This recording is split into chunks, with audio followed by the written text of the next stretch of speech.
ওমা যখনই ভগবান ভক্ত সুখে থাকে তখনই ভগবান পরীক্ষা নেয়।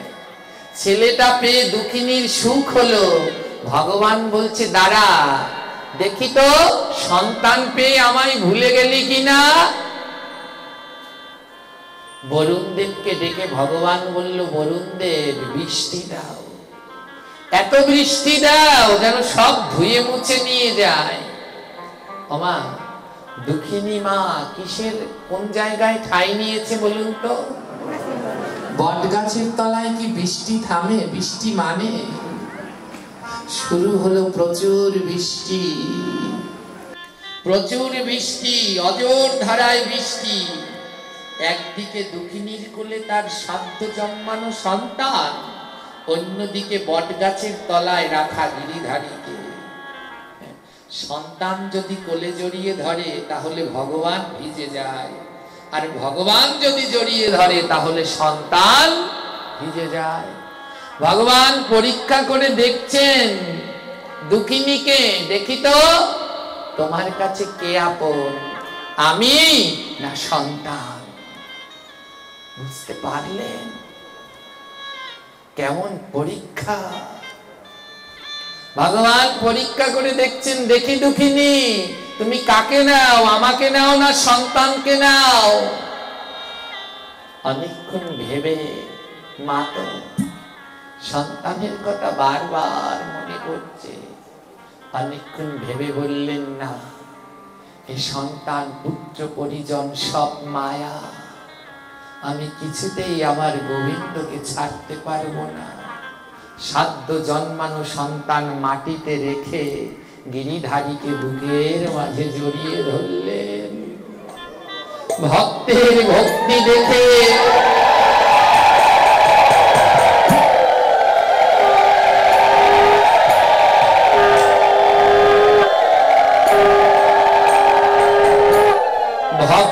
ভক্তি দেখে গোলক বৃন্দাবনে গোবিন্দ আমার নয়ন জলে ভাসছে। আহা দুঃখিনী তোমাকে যত পরীক্ষাই নিলাম তুমি উত্তীর্ণ হলে, আমি আর পারলাম না, আমি হার মানলাম। অজর দ্বারায় সবে মাত্র জন্মেছে তো বাচ্চাটা, ভিজতে ভিজতে কিছুক্ষণ পরে গা সাদা হয়ে গেছে। অনেকক্ষণ জলের ভিতরে থাকলে যেমন হয়, বাচ্চাটা আর সাড়া দিচ্ছে না, আর কান্না করছে না। দুঃখিনী ভেবেছে সন্তান মারা গেছে। দুঃখিনী বলছে যা তোমার ইচ্ছে প্রভু, কিন্তু আমি তোমায় ছাড়তে পারবো না। বৃষ্টি থেমে গেছে, আবার গিরিধারীকে শুকনো জায়গায় রেখে ওই মরা ছেলেটা বুকের মাঝে যেই জড়িয়ে ধরেছে, ভগবান বলে জানো ভক্ত আমি নেই না, কিন্তু মাঝে মাঝে পরীক্ষা করে দেখি যে আমায় দেয় কি না। বাবা দেখবেন বাবা দাদু কোথাও গেলে ওই বাড়িতে বাচ্চা থাকলে একটা বিস্কুট কিনে নিয়ে আসে বা চকলেট কিনে এনে সন্তানকে দেয়, দেয় তো। এবার বাবা তো নিয়ে এসেছে সন্তানের জন্য, বিস্কুটটা কিনে সন্তানকে দিল। এবার সন্তানকে দিয়ে বাবা বলে বাবা ওখান থেকে একটু আমায় দে তো, পরীক্ষা করে না, হ্যাঁ সন্তানকে পরীক্ষা করে, ওখান থেকে একটু আমায় দে তো। যে সন্তান বাবাকে ভালোবাসে সে ওখান থেকে ভেঙে একটুখানি দেয়, আর যে ভালোবাসে না সে দেয় দেয় না। যে ভালোবাসে ওখান থেকে একটা বিস্কুট বাবাকে দেয়, বাবা কি ওই বিস্কুটটা খায়? বাবা আবার সন্তানকে ফিরিয়ে দেয়। এই হলো ভক্ত আর ভগবানের ভালোবাসা। ভগবান সব দিয়ে রেখেছে, মাঝে মাঝে একটু নেয়, দেখে ভক্ত দেয় কিনা। যদি ভক্ত ভগবানকে দেয়, ভগবান সেটা নেয় না, আবার ভক্তকে পরিপূর্ণ করে ফিরিয়ে দেয়।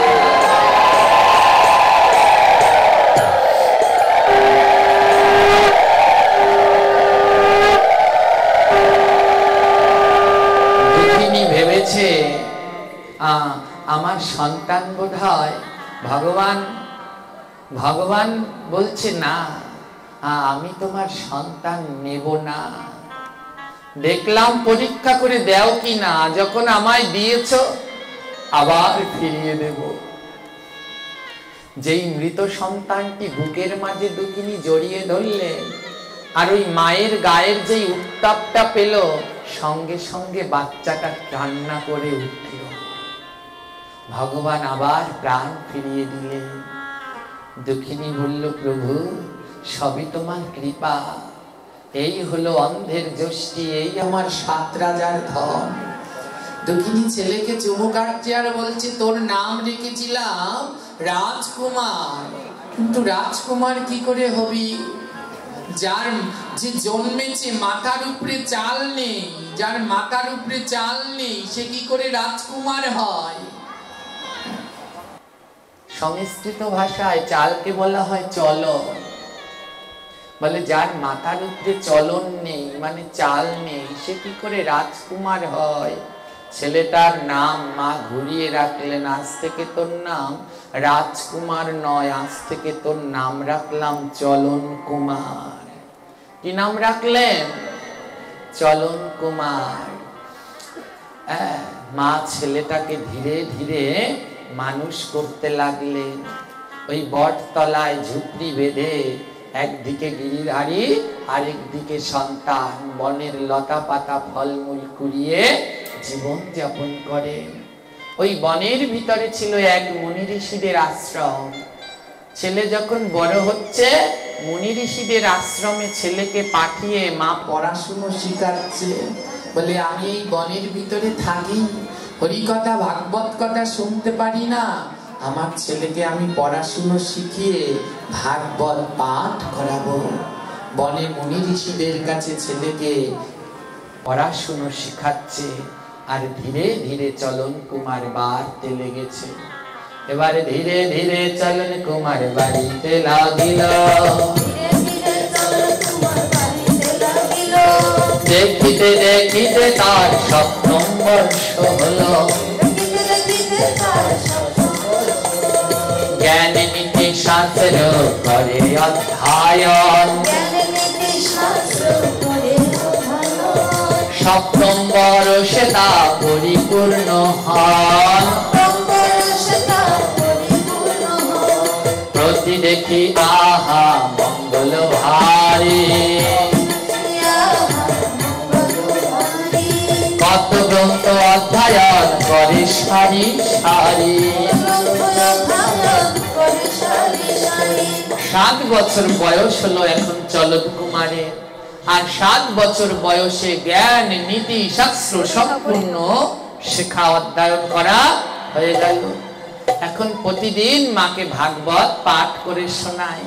ওই বনের ভিতরে ঝুপড়ি ঘরে ছেলে ভাগবত পাঠ করে আর মা শোনে। আর তাদের ভাগবত শুনতে বনের পশু পাখি আসে সারি সারি। আহা বনের পশু পাখি আসে সারি সারি। মাঝে মাঝে বলে তারা জয় গৌর হরি, মাঝে মাঝে বলে তারা জয় গৌর হরি। গাছের পাতায় পাতায় দেয় করতালি, গাছের পাতায় পাতায় দেয় করতালি। জয় গৌর জয় নিতাই জয় জয় হরি, জয় গৌর জয় নিতাই জয় জয় হরি। আহা কি আনন্দ! ছেলে ভাগবত পাঠ করে, মা শোনে, আর পশু পাখিরা ভাগবত শুনতে আসে। গাছেরা পাতায় পাতায় করতালি দেয়, আনন্দের আর কোনো সীমা। আমার ভক্ত ভগবান কখন পরীক্ষা নেয়? যেই ভক্তের সুখ দেখে তখনই এই বেটার ওই সহ্য হয় না, আবার পরীক্ষা। এত সুখে থাকছেন দুঃখিনী সন্তানকে নিয়ে, ভগবান বলছে দাঁড়াও দুঃখিনী, তোমার আবার পরীক্ষা নেব। কিন্তু এর আগে যতবার পরীক্ষা নিয়েছি তুমি উত্তীর্ণ হয়েছো, তাই ভগবান বলছে এইবার আর আমি পরীক্ষা নেব না, এবার আর আমি পরীক্ষা নেব না। কারণ যে কয়বার আমি নিয়েছি আমি বারবার ফেল করেছি, তুমি পাস করে গেছো। ওমা কৃষ্ণের কয় হাত? জোরে বলবেন। 2 হাত। বলে আমি 2 হাতে পরীক্ষা নেই তো, তাই বারবার তুমি পাস করে যাও, এবার আর 2 হাতের কাউকে দিয়ে পরীক্ষা নেয়াবো না। তাই আমার ভগবান কৃষ্ণ কি করলেন? যোগ মায়া ডাকিতে লাগিল, মা দুর্গা এসে উপনীত হলো।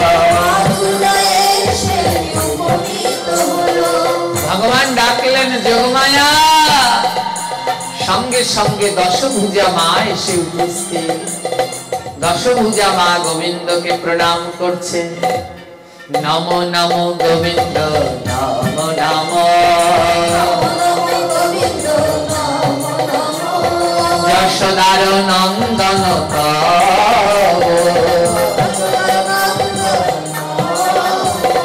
বৃন্দাবন বিহারী যমুনাহারি,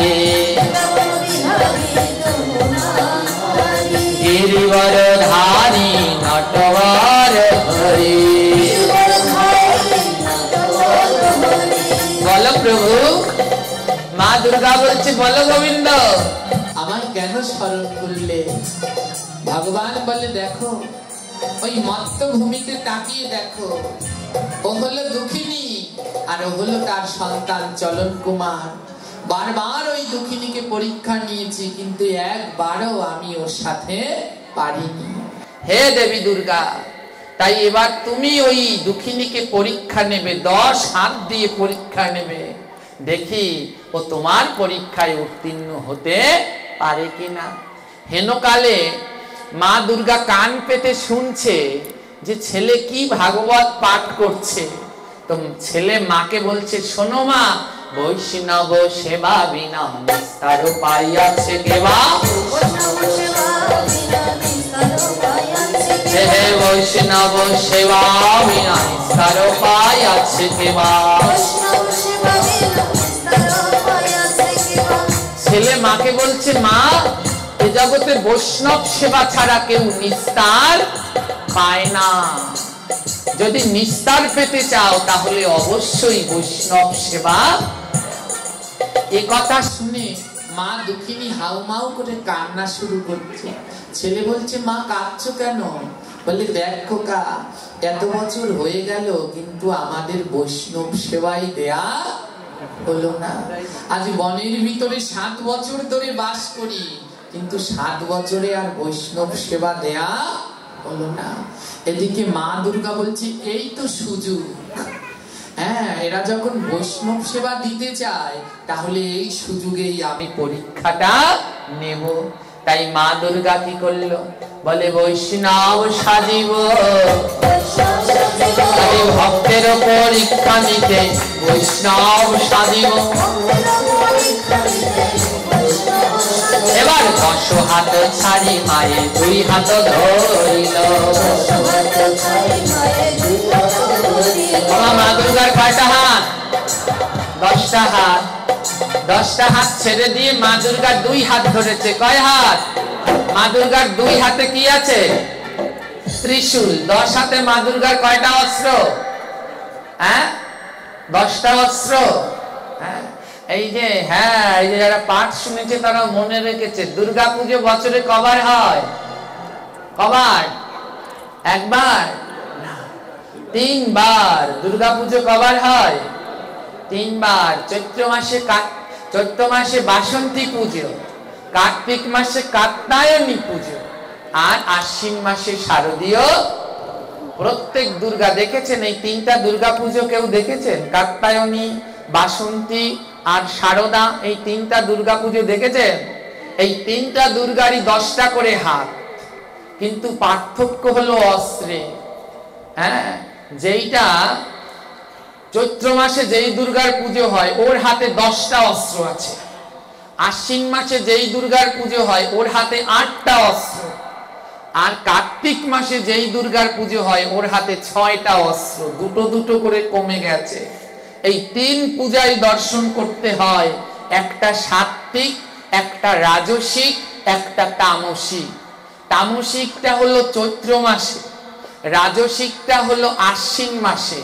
আর আমাদের কৃষ্ণ ভক্তদের উচিত হলো সাত্ত্বিক, মানে কাত্যায়নী দুর্গা পুজো দর্শন করা।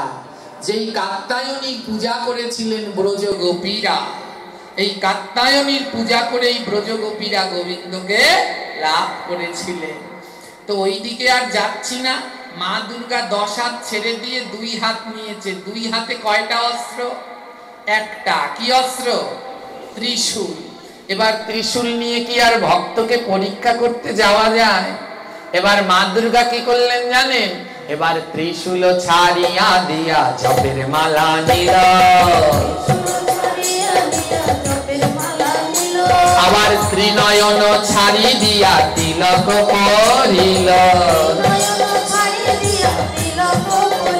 এবার গজমতির হার ছেড়ে তুলসীর মালা পরে,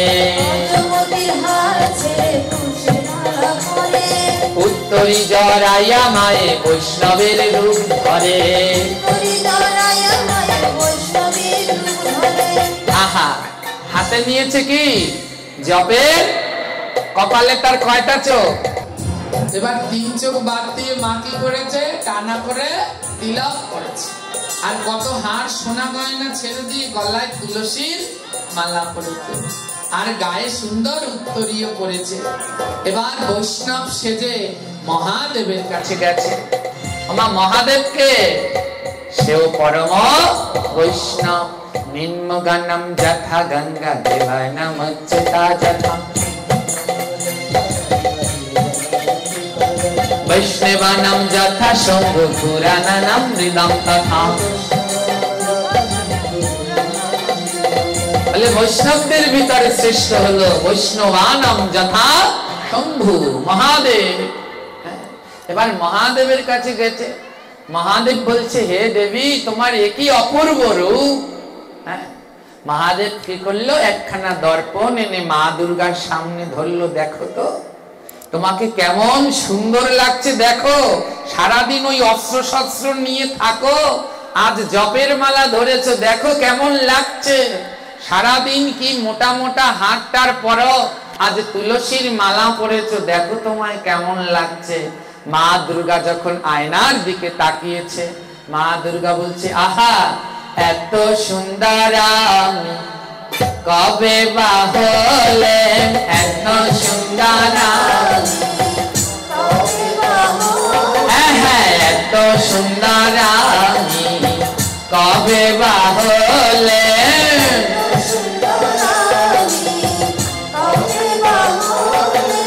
নিজেকে দেখিয়া নিজেই যাই ভুলিয়া,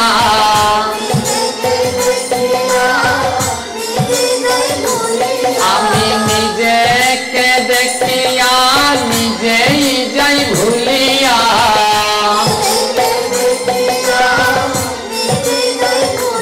ও কি এত সুন্দর আমি কবে বা হলে।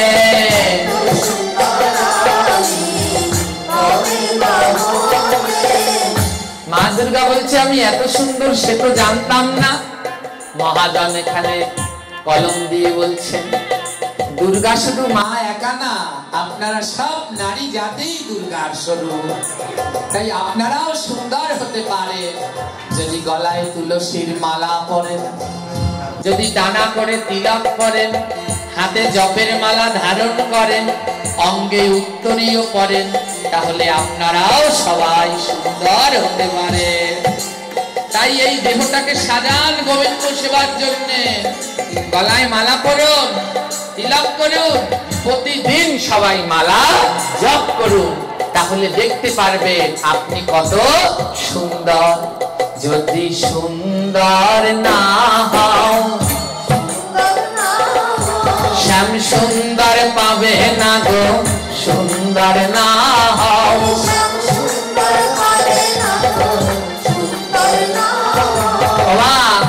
সুন্দর হতে হলে কসমেটিক লিপস্টিক মেখে হওয়া যায় না।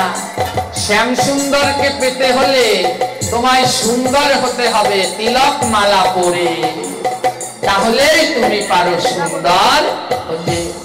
এবারে বৈষ্ণব সাজিয়া দেখো মা দুর্গা যায়, আর যত দেখো নর নারী জয় ধ্বনি রায়।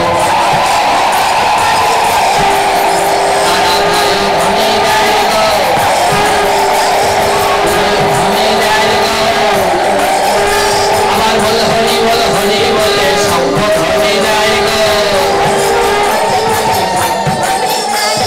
শঙ্খ ধ্বনি দেয় গো, মা দুর্গা যায় গো, শঙ্খ ধ্বনি দেয় গো। হরি বল হরি বল হরি বলে জয় ধ্বনি দেয় গো। আজ মা দুর্গা ভক্তকে পরীক্ষা করতে চলে আসলেন দুঃখিনীর সেই ভাঙা ঘরে। আর দুঃখিনীর ঘরে এসে মা দুর্গা ডেকে ডেকে বলছে, বলে ভিক্ষা দেবে কি? আমি বৈষ্ণব এসেছি, ভিক্ষা দেবে কি? দুঃখিনী ছেলেকে বলছে, ও বাবা আমি যা শুনেছি তুই কি তাই শুনছিস? ছেলে বলে, হ্যাঁ মা। বলে, আমরা 7 বছর ধরে বৈষ্ণব পাই না, আর আমাদের ঘরের সামনে বৈষ্ণব চলে এসেছে। তাড়াতাড়ি দুঃখিনী মা আমার দেবী দুর্গা রূপী বৈষ্ণবকে গৃহে নিয়ে বসতে দিয়েছে, চরণ জল করেছে। এবার মা দুর্গা বলছে, হে দেবী দুঃখিনী, আমাকে বৈষ্ণব সেবার জন্য কি ভিক্ষা দেবে? দুঃখিনীর ঘরে সেদিন কিছু ছিল না। দুঃখিনী সন্তানকে বলছে, চলন কুমারকে বলছে, বাবা তুমি বৈষ্ণবের সেবা করো, আমি নগরে গিয়ে ভিক্ষা করে নিয়ে আসি, বৈষ্ণব সেবা দেব। এবারে দুঃখিনী আমার নগরে নগরে ভিক্ষা করছে। বলে, ভিক্ষা দাও গো নগরবাসী, ভিক্ষা তোমরা ভিক্ষা দাও গো নগরবাসী।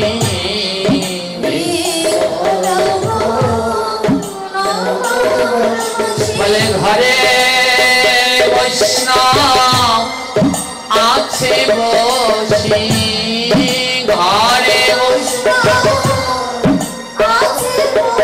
আমার ঘরে বৈষ্ণব আছে বসি, ঘরে বলে দাও দাও ভিক্ষা নগরবাসী, দাও দাও দাও দাও ভিক্ষা গ্রামবাসী, দাও দাও। আমি ভক্ত ভালোবাসি,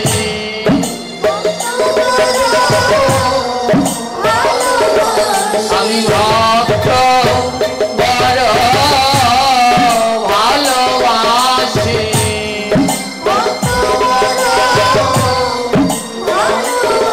তোমরা দাও দাও ভিক্ষা নগরবাসী।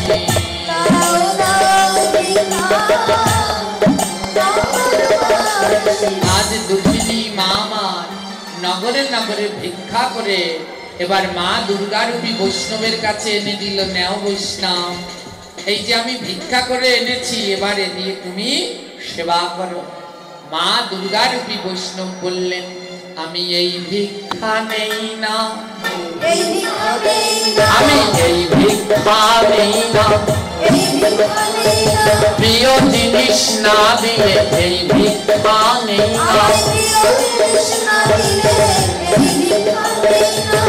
দেবী দুর্গা বৈষ্ণব রূপে বলছেন, হে দুঃখিনী, আমি চাল ডাল ভিক্ষা নেই না।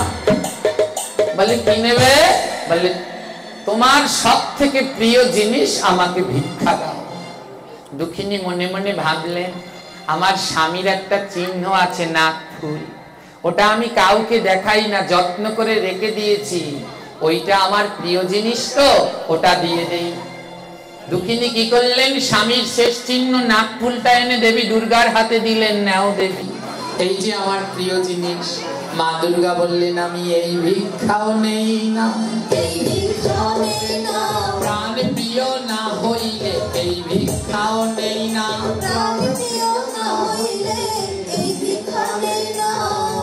বলে শোনো, এটুকু নেব না, প্রাণ প্রিয় না হলে আমি নেব না।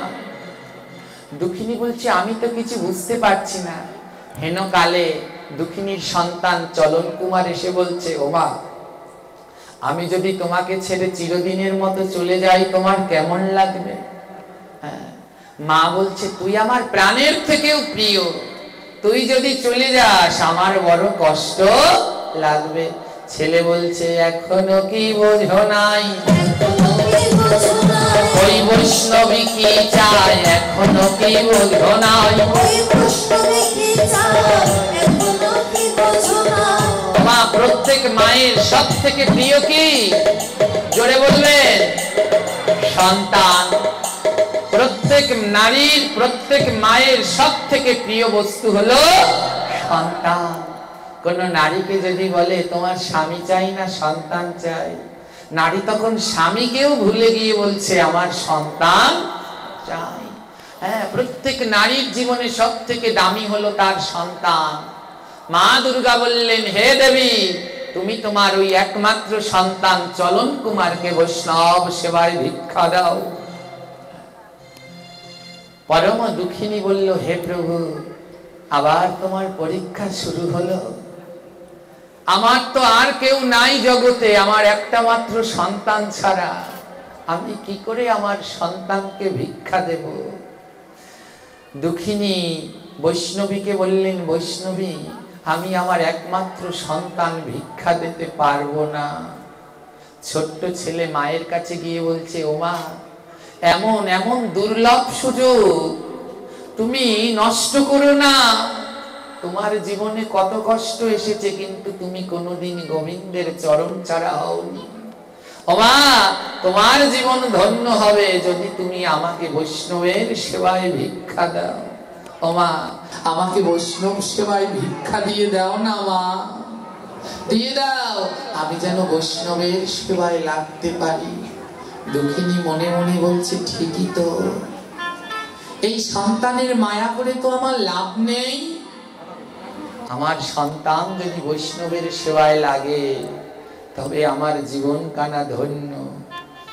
দুঃখিনী একমাত্র সন্তান চলন কুমারকে বৈষ্ণবীর কাছে, দেবী দুর্গা রূপী বৈষ্ণবীর কাছে নিয়ে বললেন, হে বৈষ্ণবী, নাও, আমার প্রাণের প্রিয় সন্তান চেয়েছে তো, এই নাও আমার প্রাণের প্রিয় সন্তান, তোমাকে ভিক্ষা দিয়ে দিলাম। মা দুর্গা বলে, তোমার ভিক্ষা দেয়া হয় নাই,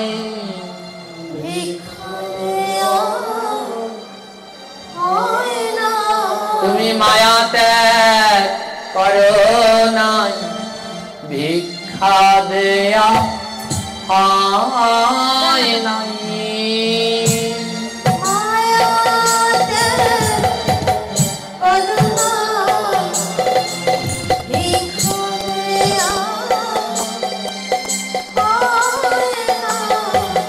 যেইখানে আছে মায়া,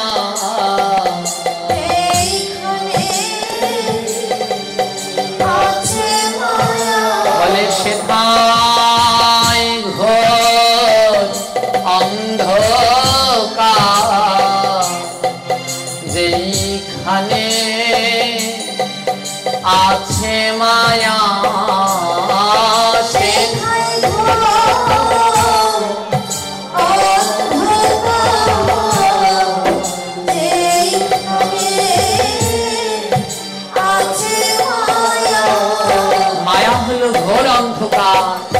আর ঘোর অন্ধকারে কি গোবিন্দ পাওয়া যায়? দেবী দুর্গা বললেন, হে দুঃখিনী, তোমার ভিক্ষা দেয়া হয়নি। দুঃখিনী বললে, কেন আমার ভিক্ষা দেয়া হয়নি? বলে তুমি সন্তান বৈষ্ণবের সেবায় দিয়েছো, কিন্তু সন্তানের মায়া ত্যাগ করতে পারোনি। বলে ভিক্ষা এমন ভাবে দিতে হবে, যা ভিক্ষা দেবে সেই বস্তুর উপরে যেন কোনো মায়া না থাকে। ডান হাত দিয়ে দেবে, বা হাত যেন জানতে না পারে। তোমার ভিক্ষা দেয়া হয়নি দেবী, তোমার এই সন্তানের উপরে মায়া আছে। কিছুক্ষণ পরে দুঃখিনী বলল, না, আমি মায়া ত্যাগ করে এই সন্তান তোমাকে ভিক্ষা দিয়েছি। মা দুর্গা বলে, বেশ, যদি তুমি মায়া ত্যাগ করে সন্তান আমাকে ভিক্ষা দাও, তাহলে তার প্রমাণ দাও। দুঃখিনী বলে, কি প্রমাণ চাও? বলে, এই সন্তান বলি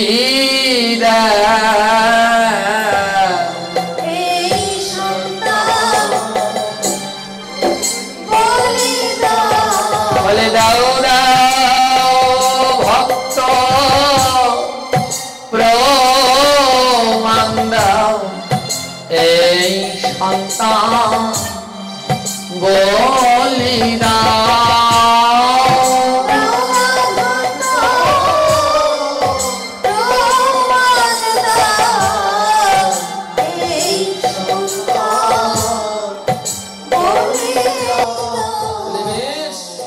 তুমি যদি সন্তান আমাকে দান করো আর সন্তানের উপরে যদি মায়া না থাকে, তাহলে এখনই এই সন্তান আমার কাছে বলি দেবে। কেমন পরীক্ষা দেখেছে? দুঃখিনী বলছে, হে প্রভু, এই তোমার পরীক্ষা। কোন মা কি পারে সন্তান বলি দিতে? দুঃখিনী বলছে, আমি পারবো না। ছোট্ট চলন কুমার বলছে, মা, এক মুহূর্ত দেরি করো না, ও সব তোমার গিরিধারীর ছলনা। মা, যদি গিরিধারী পেতে চাও আমায় বলি দিয়ে দাও। ও সব ছলনা, দেরি করো না। ছেলে দা এনে দিয়েছে, নাও মা, এই দা দিয়ে আমায় বৈষ্ণব সেবার উদ্দেশ্যে বলি দাও। যখন মাকে বলি দিতে বলেছে, মা যখন হাতে দা নিয়েছে ছেলেকে বলি দেবে, আর হাতে দাটা থর থর করে কাঁপছে। কোন মা কি পারে তার সন্তান বলি দিতে? মা যতবার চাইছে, দা থর থর করে কাঁপছে। ছেলে বলছে, মা দেরি করো না, দাও দাও, বলি দাও।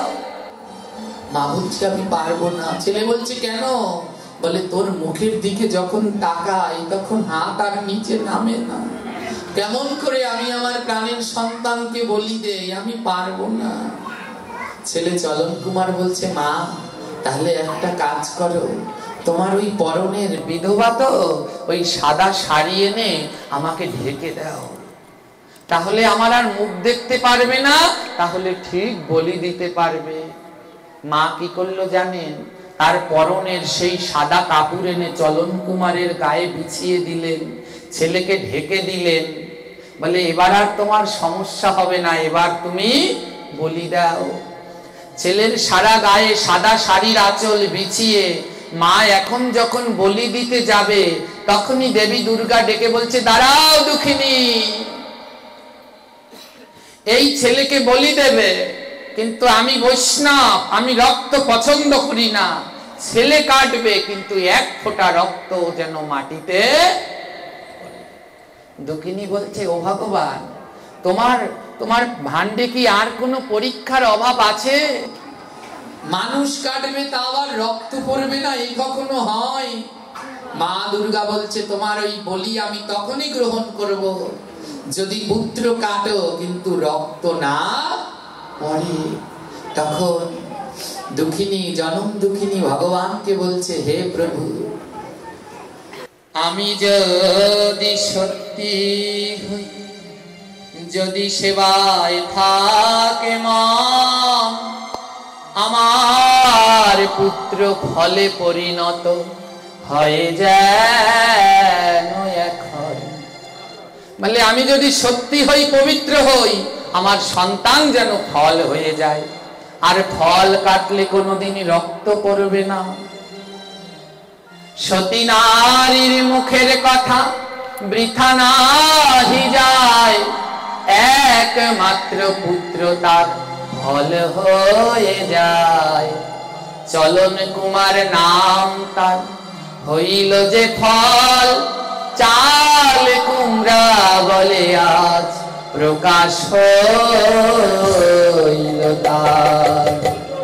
দেবী দুর্গার চরণে চলন কুমার চাল কুমড়ো হয়ে গেল। জনম দুঃখিনী মামার দুর্গার কাছে চাল কুমড়ো বলি দিল। মা দুর্গা বলছে ধন্য ধন্য দুঃখিনী তোমার ভক্তি। এই জগতে সব কথা মুছে যাবে, কিন্তু এই কথা কেউ ভুলবে না। তুমি তোমার সন্তানকে চলন কুমারকে চাল কুমড়ো বানিয়ে আমার সেবায় বলি দিলে, তাই আজ আমি আশীর্বাদ করলাম দুর্গা পুজো হবে না চাল কুমড়ো ছাড়া।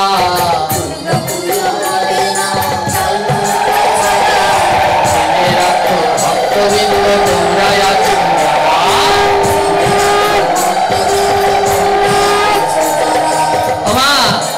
দুর্গা পুজো হয় চাল কুমড়ো ছাড়া, জানেন আপনারা?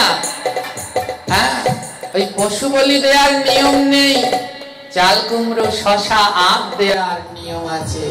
মা দুর্গা বলছে, হে দুঃখিনী সুনীতি মা, তোমার এই ভক্তি কথা জগতে কেউ ভুলবে না।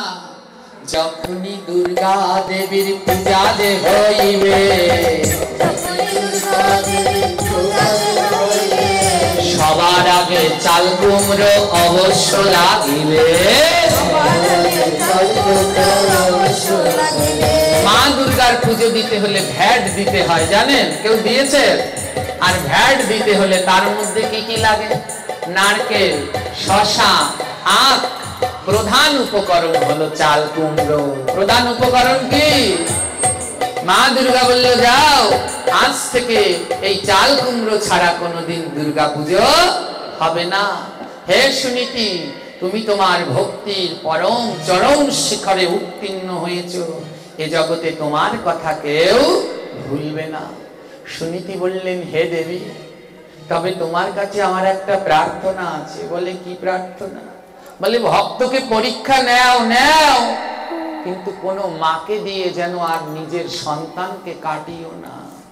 এ জগতে কোনো মা যদি তার সন্তানকে কাটে, সেই মা জানে সন্তানকে কাটতে তার কত যন্ত্রণা। তাই হে দেবী, তুমি আমায় কথা দাও, এ জগতে কোনো নারীকে যেন তার সন্তান কাটাবে না। মা দুর্গা বললে, তথাস্তু। আজ থেকে চাল কুমড়ো নারীরা না কাটবে। চাল কুমড়ো কাটতে হলে পুরুষদের লাগিবে। চাল কুমড়ো হয় দেখো নারীর সন্তান। আপনারা জানেন মেয়েদের কোন সময় চাল কুমড়ো কাটতে জানেন? এটা কে কে জানেন? হাত তুলুন তো, কয়জন জানেন? বাহ। আর যারা হাত তোলেন না তারা আগে জানতেন না। আর চাল কুমড়ো কাটবেন?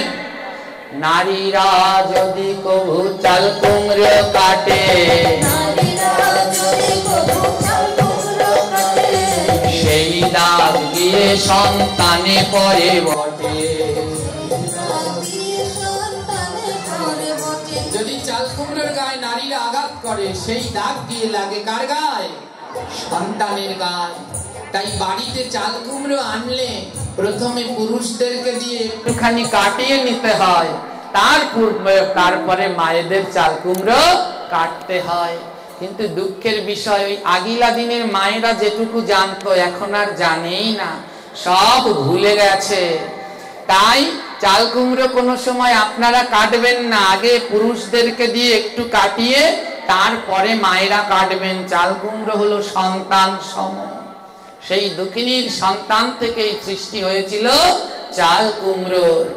হ্যাঁ, তাই যখনই চাল কুমড়ো আনবেন, কাউকে দিয়ে, পুরুষ বাড়ির ছেলেদেরকে দিয়ে একটুখানি কাটিয়ে তারপরে কাটবেন। চাল কুমড়োর সৃষ্টি হলো প্রতিপদের দিনে। তাই প্রতিপদে চাল কুমড়ো খাবে না কখনে। চাল কুমড়োর সৃষ্টি হয়েছিল কোন দিনে? তাই প্রতিবাদের দিন চাল কুমড়ো খাওয়া নিষেধ। আমাদের শাস্ত্র অনুসারে 15 দিনে 15টা জিনিস খাওয়া নিষেধ। তার ভিতরে কোন তিথিতে কি কি খেতে নাই খুব সুন্দর করে গ্রন্থের পাতায় তা উল্লেখ করা আছে। প্রতিবাদে চাল কুমড়ো খেলে অর্থহানি হয়, দ্বিতীয়াতে বেগুন ভক্ষণ হরি ভজন যায়, তৃতীয়াতে পটল ভক্ষণ শুক্র বৃদ্ধি হয়, চতুর্থীতে মূলা ভক্ষণ ধর্মনাশ হয়, পঞ্চমীতে বেল ভক্ষণ কলঙ্ক রটায়, ষষ্ঠীতে নিম পাতা ভক্ষণ পক্ষীজনী হয়, সপ্তমীতে তাল খাইলে শরীর হইবে নাশ, অষ্টমীতে নারী খেলে মূর্খতার প্রকাশ, নবমীতে লাউ খাইলে গোমাংস ভক্ষণ, দশমীতে কলমি শাক গোহত্যা সমান, একাদশীতে সিম ভক্ষণ মহাপাপ হয়, দ্বাদশীতে পুঁই শাকে ব্রহ্ম হত্যা হয়, ত্রয়োদশীতে বেগুন খাইলে পুত্রহানি হয়, চতুর্থীতে মাস কালাই চিররোগ হয়, পূর্ণিমায় আর অমাবস্যায় মাঝে মাংস নয়, দুধের সাথে লবণ খেলে গোমাংস খাওয়া হয়, রাত্রবেলায় টক পিতা শাক খাইলে দারিদ্রতা হয় তাহা ভাগবতে বলে। ভাগবতে বলে রে, ভাগবতে বলে রে, খাবার নিয়ম কানুন ভাগবতে বলে রে। তাই প্রতিবাদের দিন খেতে নাই কুমড়ো। প্রতিবাদের দিন কুমড়ো খেলে অর্থহানি হয়, প্রতিদিন তিথি দেখে খাবার খেতে হয়। প্রতিবাদের দিন কুমড়ো খেলে পরে অর্থহানি, 1000 টাকা পয়সা রোজগার করবেন কিন্তু টাকা পয়সা থাকবে না। এই প্রতিবাদেই সৃষ্টি হয়েছিল কি ওই কুমড়ো, চাল কুমড়োর সৃষ্টি। হ্যাঁ, দ্বিতীয়াতে খেতে নেই বেগুন, তিত বেগুন। তিত বেগুন খেলে হরিভজন নষ্ট হয়। তিত বেগুন এখানে পাওয়া যায় কিনা, এইসব এলাকায় পাওয়া যায় না। তৃতীয়াতে খেতে নেই পটল, শুক্র বৃদ্ধি পায়, ভজন নষ্ট। চতুর্থীতে খেতে নাই মূলা, ধর্মহানি হয়, ধর্ম থাকে না। পঞ্চমীতে খেতে নাই বেল, বেল খেলে কলঙ্ক হয়। পঞ্চমীতে বেল খেয়েছিল স্বয়ং ভগবান নিজে, তার জন্য ভগবানকে একটা ব্রত পালন করতে হয়েছে, কৃষ্ণ কলঙ্কি ব্রত। জানেন, পঞ্জিকায় আছে দেখবেন, আষাঢ় মাসে, ভাদ্র মাসে না যেন আষাঢ় মাসে পরে, ভাদ্র মাসে পরে কৃষ্ণ কলঙ্কি ব্রত পঞ্জিকায় আছে। ওই গণেশ তৃতীয়ার দিন না যেন কি ওটা পরে। হ্যাঁ, তারপরে পঞ্চমীতে বেল, ষষ্ঠীতে খেতে নাই তিতা, তাহলে পরের জন্মে পাখি হতে হয়। সপ্তমীতে খেতে নাই তাল, তাহলে জীবনেও শরীর ভালো থাকে না। অষ্টমীতে নারিকেল, নারিকেল খেলে মূর্খ হয়। অষ্টমীতে নারিকেল খেলে কি হয়? আগের বছর পাঠ করে শুনিয়েছি, মনে আছে? নারিকেল কি দিয়ে সৃষ্টি হয়েছিল? হ্যাঁ, মনে আছে? মহাদেবের মস্তক দিয়ে। তাই বুদ্ধি কোথায় আছে?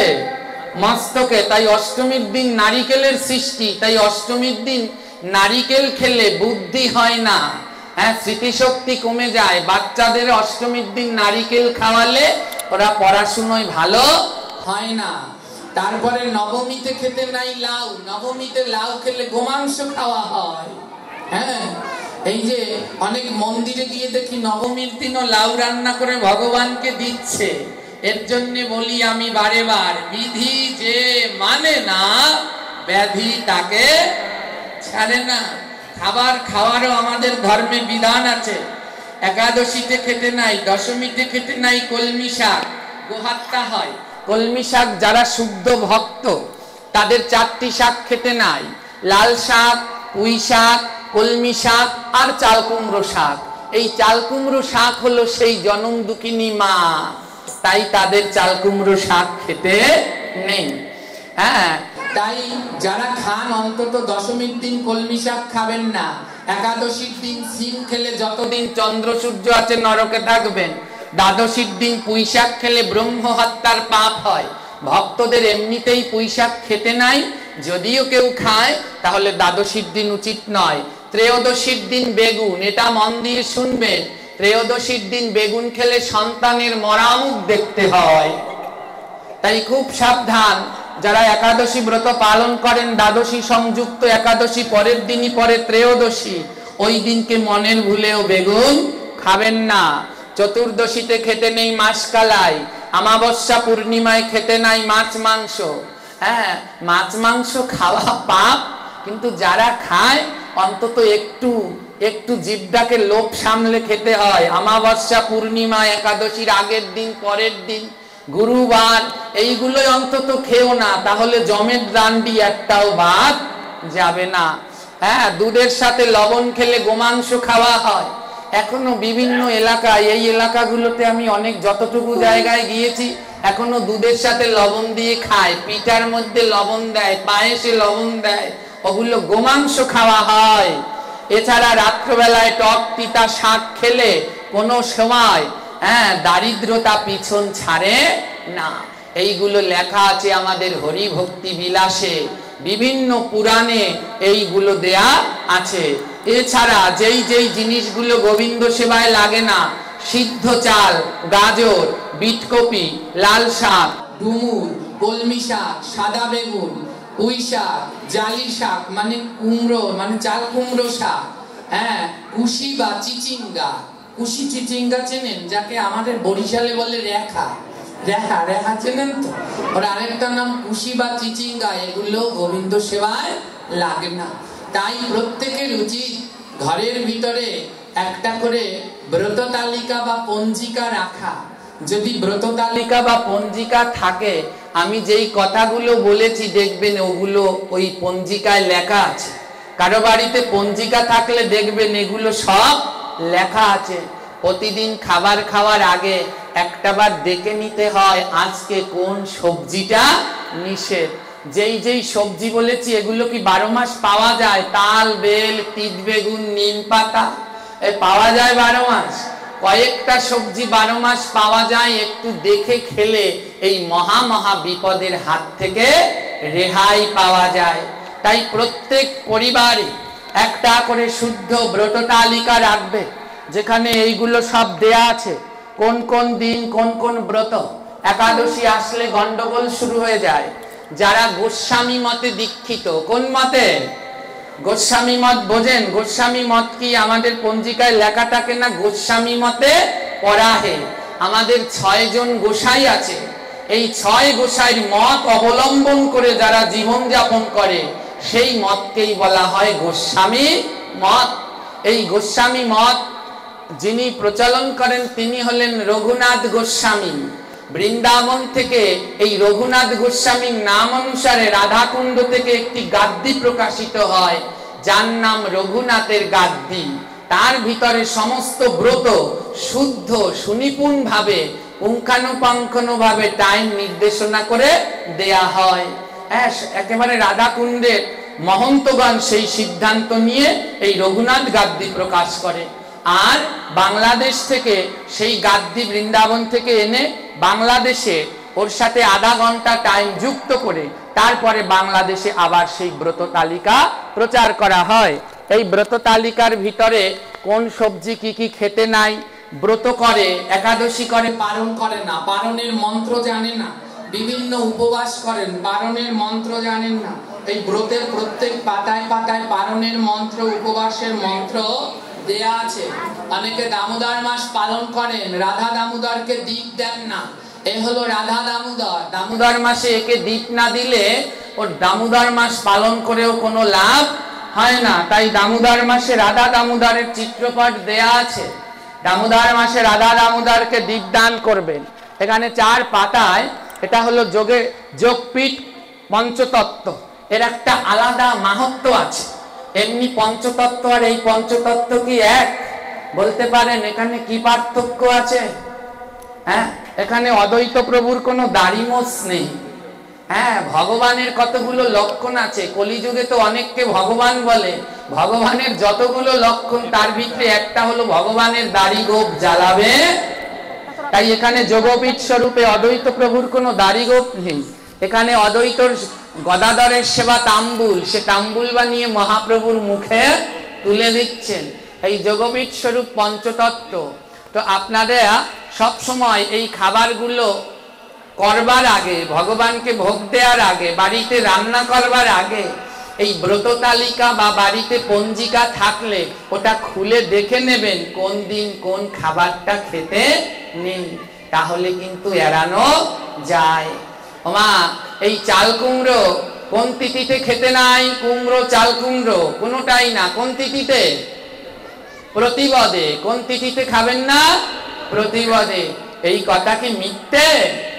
সেই সত্য আজই আমরা দেখিবারে পাই। চাল কুমারের অন্তিম দিনে সাদা হয় তাই। ওমা, যখন চাল কুমড়ো গাছে হয় তখন তার রং থাকে কেমন? সবুজ। আর যখন চাল কুমড়ো গাছে পেকে যায় তখন হয় কেমন? কেন সাদা হয় বলুন তো? যেদিন তার মা তাকে বলি দিয়েছিলেন তখন তার গায়ের রং কেমন ছিল? ওই যে সাদা কাপড় দিয়ে মা বলি দিয়েছিলেন।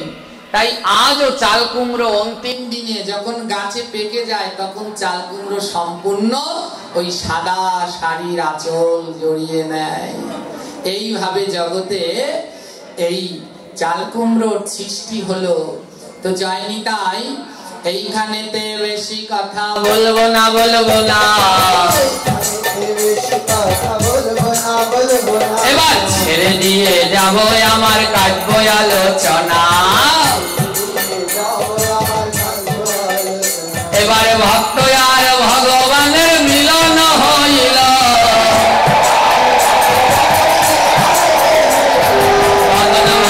সবাই হরি